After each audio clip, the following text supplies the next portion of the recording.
कलाहांडी जिला भवानीपाटना स्थित लाल बहादुर स्टाडियम ठारे अंतर्जातीय योग दिवस पालित 2025 मसीहार अंतर्जातिक योग दिवस विषय वस्तु होउची एक पृथ्वी एक स्वास्थ्य पाई योग योग होउची विश्व को भारतर अनन्य अवदान। प्रति वर्ष जून 21 तारिख को अंतर्जातीय योग दिवस रूपे पालन करा जाउची। योग उभय शारीरिक और मानसिक भावे शरीर को सुस्थ रखे। कहीं केउ कालरू भारतर मुनि ऋषि माने योग करि आउछन्ति। किछि वर्ष मध्यरे यार प्रचार प्रसार मध्य बढ़िछि कारण यार अनेक उपादेयता अछि। आज विश्वर 1300 सहर रे योग दिवस पालन करा जाइछि। 15 देश रे 17 जन योग गुरु एवं अभ्यासकारी समग्र भारत रे योग दिवस कार्यक्रम गुडी को नेतृत्व नेबे। कलाहांडी जिला भवानीपाटना लाल बहादुर शास्त्री स्टाडियम ठारे अंतर्जातीय योग पालित हो जाइछि।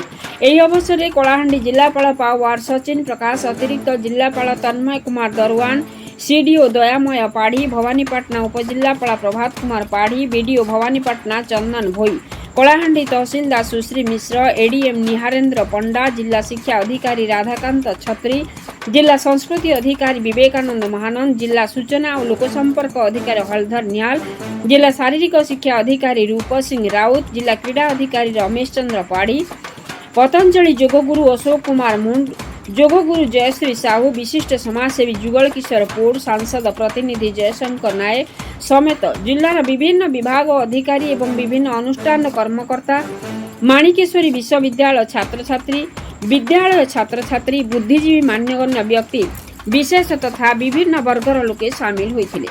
कलाहांडी जिला प्रतिनिधि विष्णुचरण स्वाईं का रिपोर्ट, मसीहा न्यूज।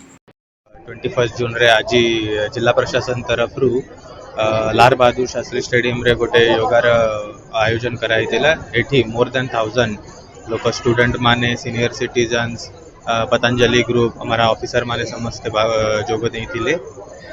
फर्स्ट आमे माननीय प्रधानमंत्री और माननीय मुख्यमंत्री संभाषण सुनिलु तापरे जोग करिलु आ मु पूरा सबू कलाहांडी वासी को गोटे रिक्वेस्ट करने को चाहूँ जे समस्ते योग एवरीडे करंतु सुस्थ रहंतु। Thank you. 21 जून रे आज जिला प्रशासन तरफ लाल बहादुर शास्त्री स्टेडियम रे गोटे योगार आयोजन कराई एठी मोर देन 1000 लोक स्टूडेंट माने सीनियर सिटीजन्स पतंजलि ग्रुप हमारा ऑफिसर माने समस्त जोग देइथिले।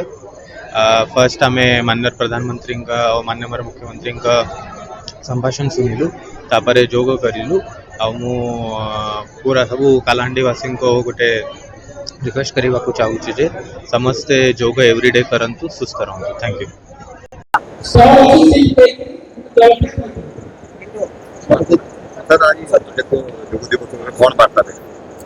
समस्त को नमस्कार। आज इंटरनेशनल योगा डे 21 जून रे आज जिला प्रशासन तरफ लाल बहादुर शास्त्री स्टेडियम रे गोटे योगार आयोजन कराई एठी मोर देन 1000 लोक स्टूडेंट माने सीनियर सिटीजन्स पतंजलि ग्रुप हमारा ऑफिसर माने समस्त जोग देइथिले। फर्स्ट आमे माननीय प्रधानमंत्री और माननीय मुख्यमंत्री संभाषण सुनिलु तापरे जोग करिलु आ मु पूरा सबू कलाहांडी वासी को गोटे रिक्वेस्ट करने को चाहूँ जे समस्ते योग एवरीडे करंतु सुस्थ रहंतु। Thank you.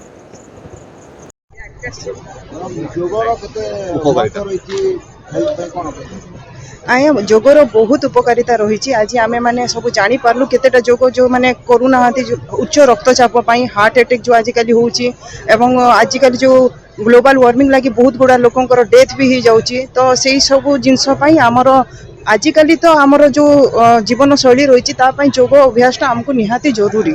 आउ सर्वप्रथमे तो कहवाक चाहे कि इंटरनेशनल योगा डे पाई समस्त को हार्दिक अभिनंदन और शुभेच्छा। खाली गोटे दिन योग करंतुनी आपण माने चेष्टा करंतु सबुदिन योगा करिवा पाई जो द्वारा कि हमर जीवन शैली आमे चेंज करि परिबा। आपण मसीहा न्यूज यूट्यूब चैनल को सब्सक्राइब कलेनी कि जदि करि नाहंती एबे करि नियंतु। एहा सह मसीहा न्यूज रो फेसबुक पेज को और ट्विटर को फॉलो करंतु। ता सह मसीहा न्यूज रो ऐप आसी गलानी निज मोबाइल रो प्ले स्टोर रो डाउनलोड कर नियंतु। जय जगन्नाथ।